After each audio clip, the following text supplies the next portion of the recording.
Hola, ¿cómo te va? ¿Cómo andan todos ustedes? Un nuevo programa de Nuestra Voz. Bueno, realmente es un placer compartir este espacio. Y hoy vamos a compartir el espacio de una manera diferente. ¿Por qué digo una manera diferente?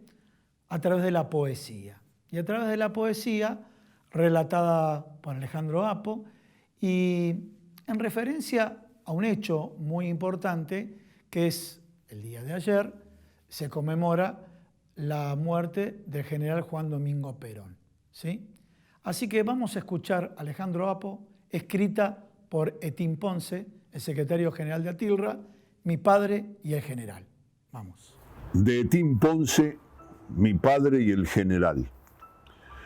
El 1 de julio de 1974, lunes triste si los hubo, cuando María Estela Martínez, en ejercicio de la presidencia de la Nación, anunció el fallecimiento del teniente general Juan Domingo Perón, una extensa herida desgarró los sufridos corazones de millones de mujeres y hombres de trabajo. Cuando recibí aquella infausta noticia, hacía unos pocos meses que yo había entrado a trabajar en la gran empresa láctea argentina, tal como proclamaba aquel eslogan de época para referirse a Sancor, Cooperativas Unidas Limitada. El pueblo trabajador no lloraba entonces porque había muerto un presidente. Era mucho más que eso. Intuían, sabían que desgraciadamente estaban asistiendo a los funerales de un sueño que quedaría inconcluso, la instalación definitiva de un orden social más justo. Recuerdo que instintivamente me vino a la memoria aquello que Juan José Castelli, con la lengua destruida por el cáncer, escribió en 1813 desde la cárcel. Si ves al futuro, dile que no venga. Lamentablemente tal premonición se iba a cumplir, ya que 2 años más tarde se instalaría en esta patria la dictadura cívico-militar más sangrienta y atroz que azotara a la Argentina. Aquella dictadura diezmó a toda una generación. A veces me pregunto si este país de nuestros días sería igual si a este árbol no le hubiesen podado sus mejores retoños.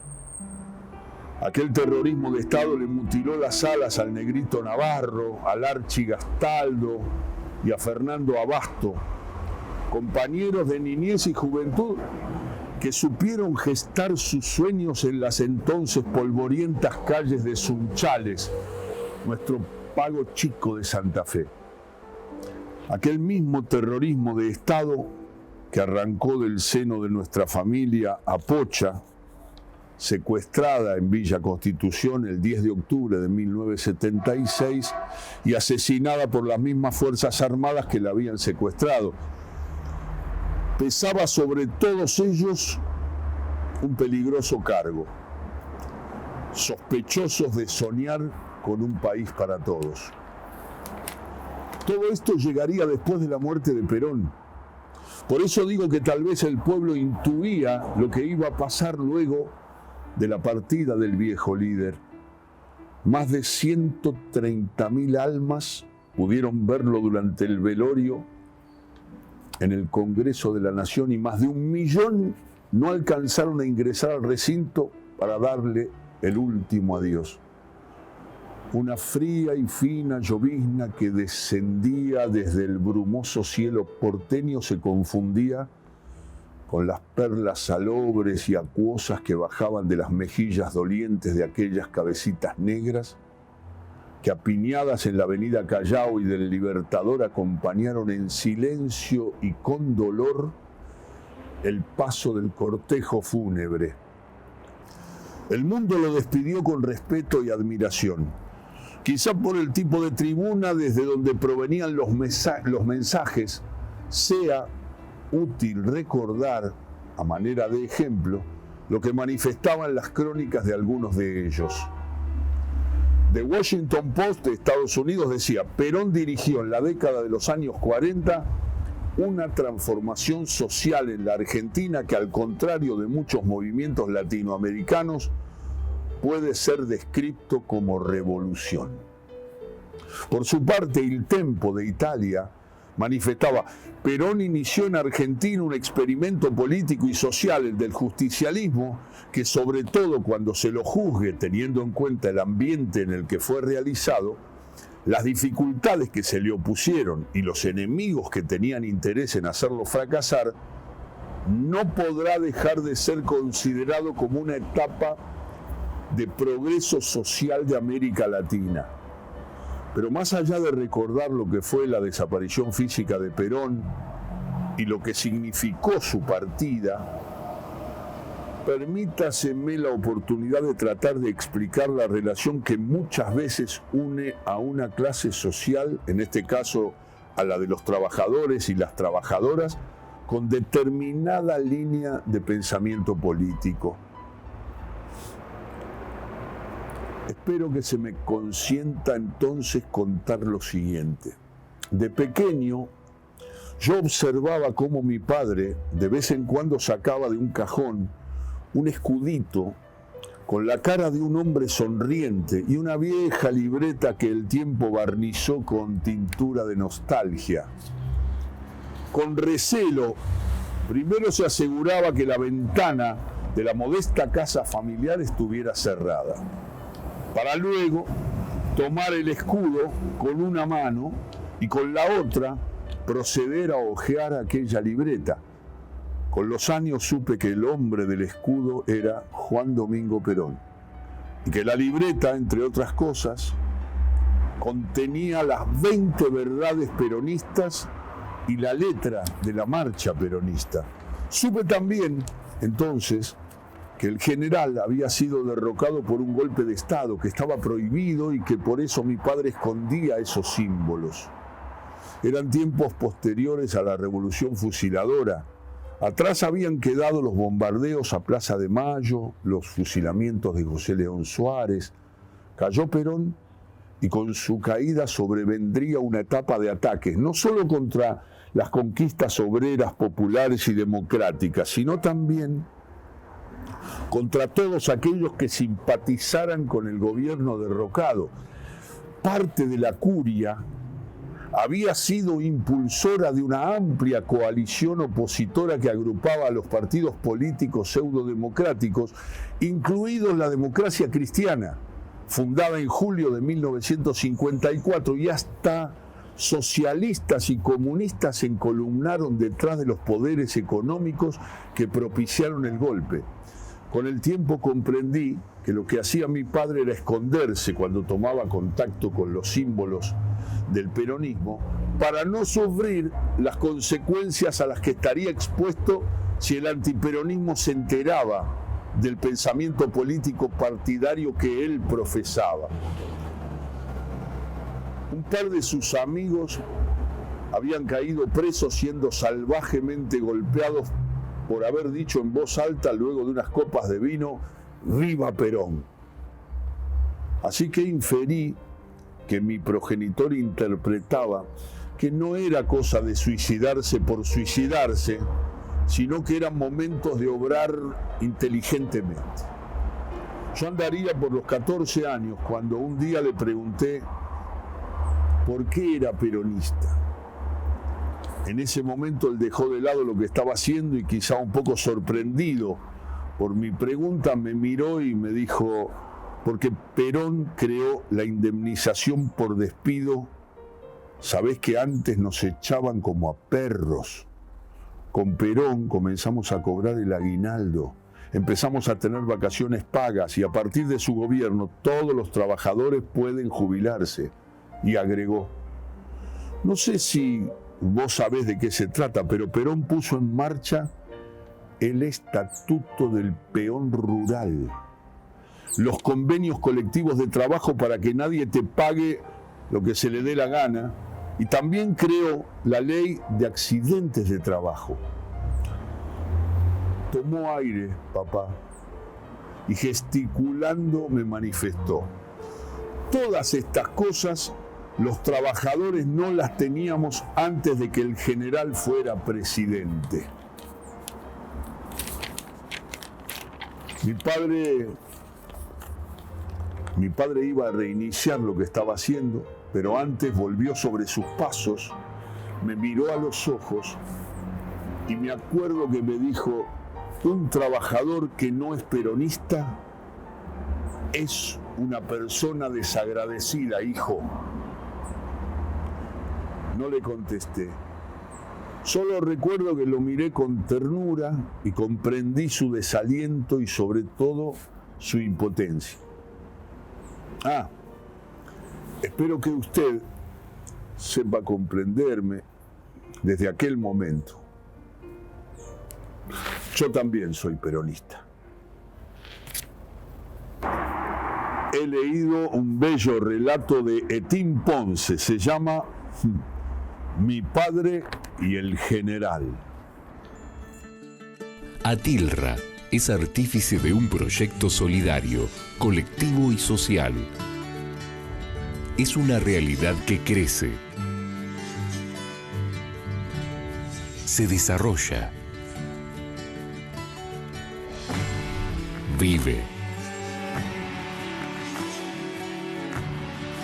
y se multiplica.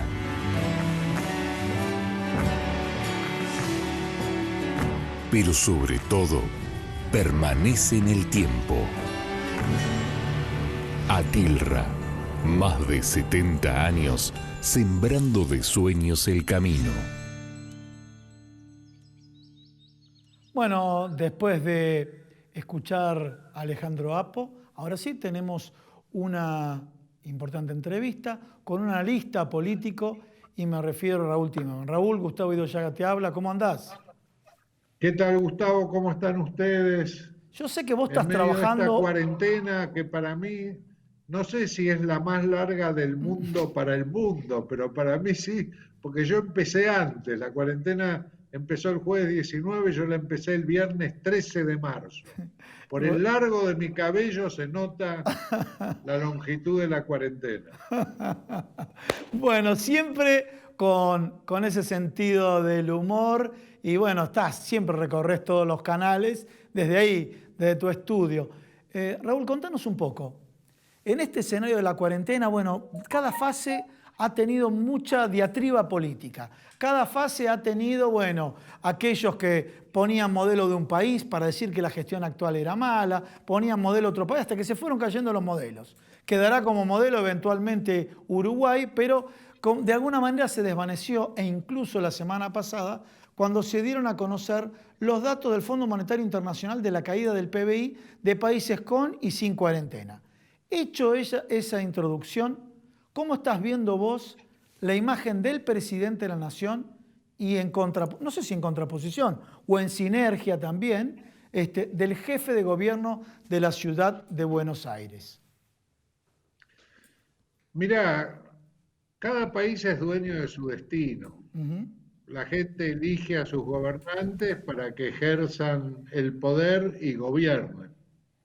Cuando se eligió este gobierno, se lo eligió en función de lo que era el país en ese momento y cómo la gente sentía que el final del gobierno de Mauricio Macri había llegado a término, a mal término, y había que cambiar. Tal es así que Alberto Fernández gana en la general, ni siquiera tiene que llegar al balotaje. Cuando el país estaba preparando para ver cómo se hacía para refinanciar la deuda y planes para empezar a reconstruir una estructura que había quedado medio desarmada, se viene esta pandemia. Esta pandemia nos lleva a la crisis más profunda que yo recuerdo de la política argentina en los últimos 50 años que yo he sido consciente políticamente de lo que pasaba. Yo te digo, es una crisis sanitaria, es una crisis económica. Los dos aspectos, cuando uno dice la salud, la economía, bueno, esta crisis es sanitaria y es económica. Disculpame, dijiste sanitaria y económica. Reconstruirlo. Perdón. Disculpame, dijiste sanitaria y económica, pero vos utilizaste la frase política. Quiere decir que ¿también es crisis política las dos crisis? Mirá, la política está haciendo agua por otro lado, Ajá. digamos, que es por el lado de Vos viste que del lado del kirchnerismo se hablaba mucho del lawfare y la judicialización Ujú, de la política, ujú, pero está pasando lo mismo al revés. Eh, y hay sembradores de odio en los dos bordes de la grieta. ujú, Y yo creo que si siembran odio, van a alimentar al huevo de la serpiente. ujú, ujú, Y esto puede terminar realmente en un caos total. ujú.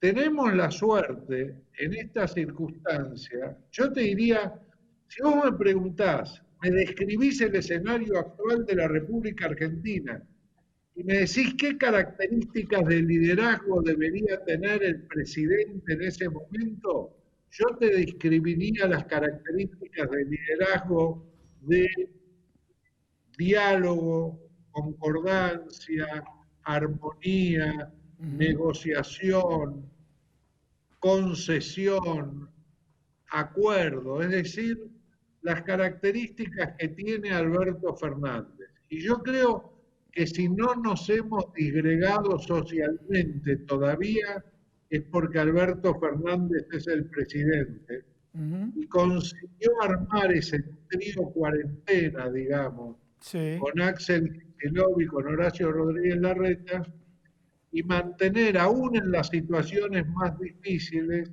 la armonía en las políticas de Estado para tratar de salir con la situación más crítica que vive el país, que es la del AMBA. Quizás solo comparable con la situación terrible que está viviendo Resistencia del Chaco en su conjunto, Ujú. pero que por tamaño, digamos, esto es mucho más pesado, ¿no?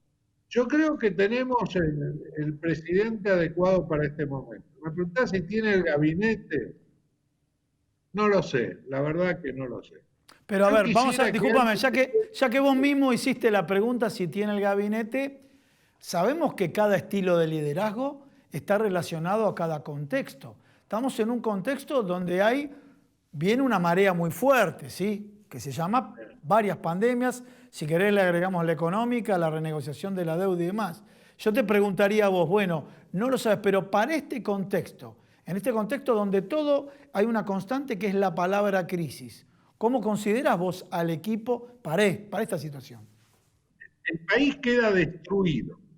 Bien, lo tenés que empezar a reconstruir. Por un lado, tenés que alimentar la economía, no me cabe la menor duda. Por la historia de las crisis en el mundo, da la impresión que la única manera de salir más o menos rápido es conseguir un plan Marshall y ejecutar obra pública intensiva y extensiva Ujú, de alta mano de obra. Daría la impresión que ese es el mecanismo. Para poder hacer eso, tenés que ya tener un plan, ya estar preparando los pliegos de las licitaciones, ya tenés que estar trabajando con los potenciales proveedores. Es decir, tenés que prever, tenés que planificar. Y eso para poner en marcha de nuevo la economía. Ahora, si querés reconstruir la moral del país, tenés que empezar por la justicia. ujú. Vamos al rol de la oposición, ¿sí? Al rol de la oposición. Eh, Sí. Más allá, no nos metamos en el tema judicial, escuchas y demás, pero sabemos que hay ruido interno, pero sin embargo también se está visualizando desde la oposición ciertas fracturas. El que gobierna versus el que no gobierna. Vemos el caso del gobernador de Jujuy, dice, si hay que volver a fase 1, vuelvo a fase 1 y no me tiembla la mano. Y de pronto los que no gobiernan en contra de la cuarentena, todo este concepto de los anticuarentena, ¿no? Que lamentablemente terminó en muchos casos con reuniones políticas donde estamos expuestos todos, se expusieron y se contagiaron. ¿A qué voy con esto? También la oposición está mostrando una fractura interna y te pregunto, ¿el resurgimiento de un nuevo liderazgo, y me refiero a Horacio Rodríguez Larreta? Sí, bueno, suceden varias cosas, digamos.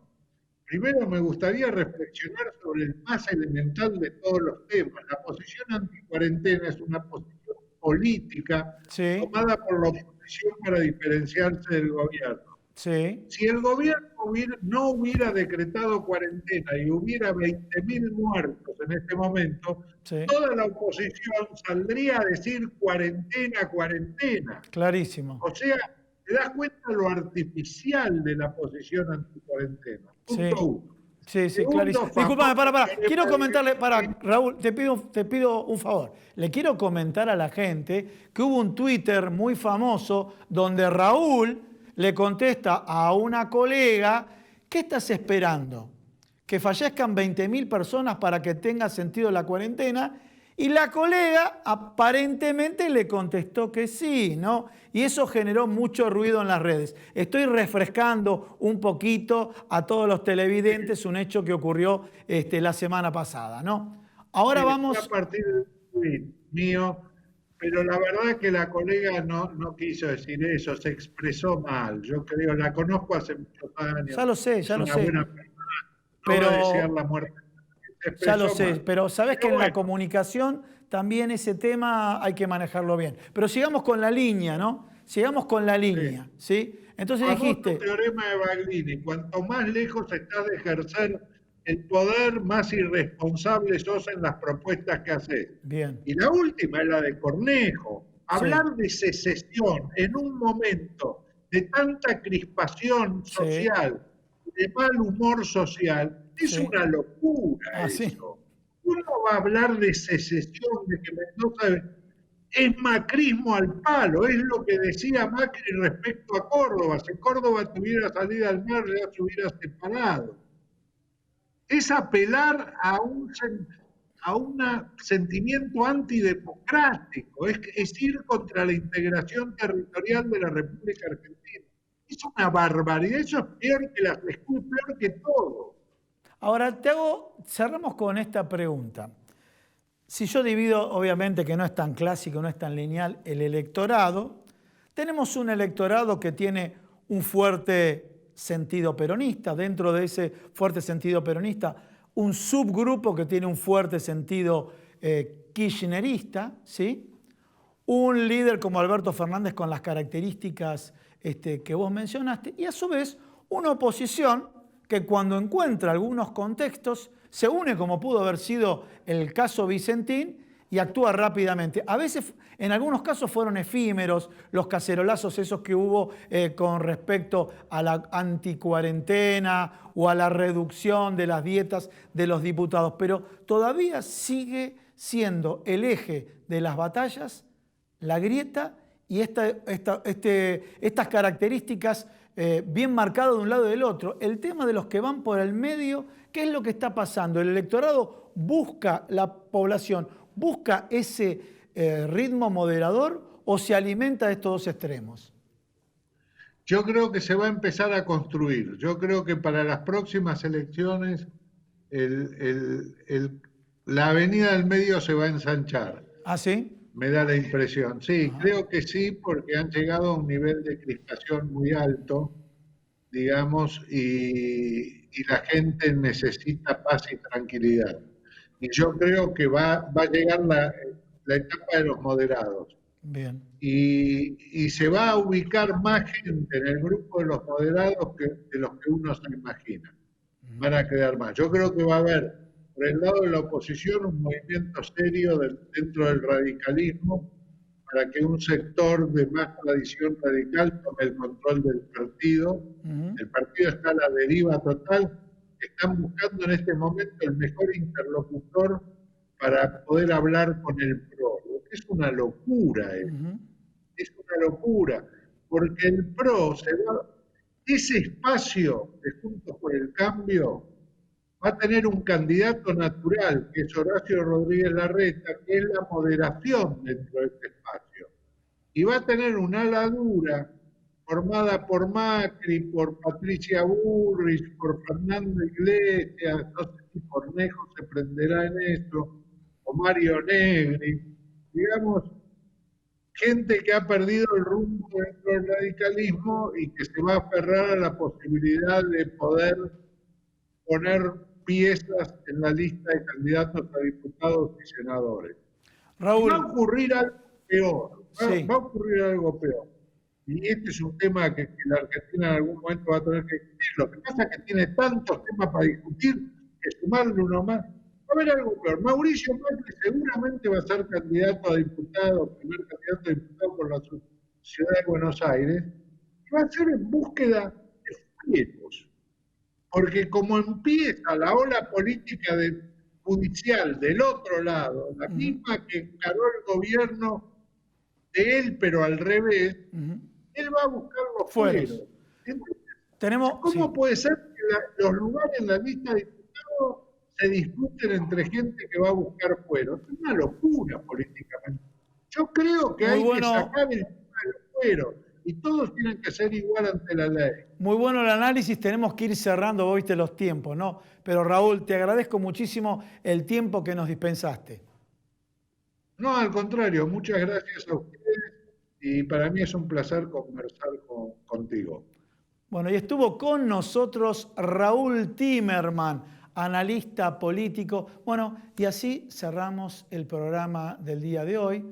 Comenzamos con una poesía muy linda, escrita por Etín Ponce, relatada por Alejandro Apo, realmente maravillosa. Y cerramos con un tema de actualidad, el análisis político, una visión, la visión de Raúl Timerman. Señores, nos despedimos hasta la semana que viene para que sigamos escuchando nuestra voz, que nuestra voz son todas las voces.